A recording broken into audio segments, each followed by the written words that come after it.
अगदी आणि शीतल मॅम, मला तुमच्याकडे यायचं आहे की योजना तर भरपूर आहेत, मात्र त्याचा खरंच फायदा होतो का हे पाहणं महत्त्वाचं असणार आहे। त्यामुळे या योजना आणखी येतील, विधानसभेला वेळ आहे, त्या दृष्टीनं अनेक योजनांची अंमलबजावणी होईल किंवा त्याची घोषणा केली जाईल, पण त्याचा फायदा वास्तविक होऊ शकतो का?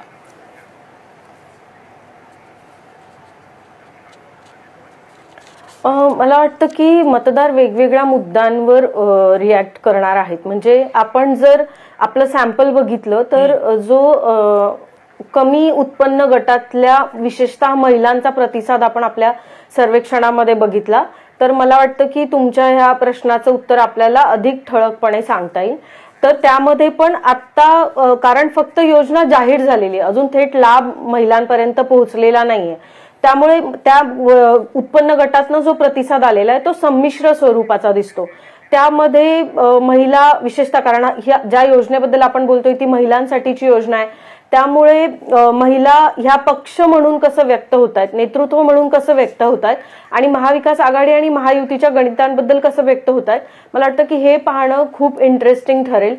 सर्वेक्षणाचे कल आपण अजून जाहीर केलेले नाही आहेत सगळेच, त्यामुळे त्याबद्दल अधिक जास्त थेट मी बोलणार नाही, पण मला महिला कशा पद्धतीने रिॲक्ट करतायत आणि महिलांवर काय परिणाम होईल यावरचं एक सविस्तर विश्लेषण आपल्या उद्या सकाळच्या अंकात पण आपण दिलेलं आहे। पण नक्कीच महिलांचं मतदार म्हणून कॉन्ट्रीब्युशन आगामी विधानसभा निवडणुकीमध्ये खूप निर्णायकी ठरणार आहे।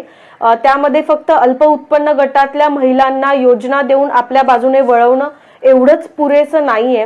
जर ज्या कुठल्या पक्षाला किंवा ज्या कुठल्या आघाडी युतीला पुन्हा सरकार स्थापन करायचं असेल, त्यांना वेगवेगळ्या उत्पन्न गटातल्या महिलांना आपलं पक्ष म्हणून किंवा आपलं म्हणजे आम्ही का सत्तेत यावं हे पटवून सांगायला लागणार आहे।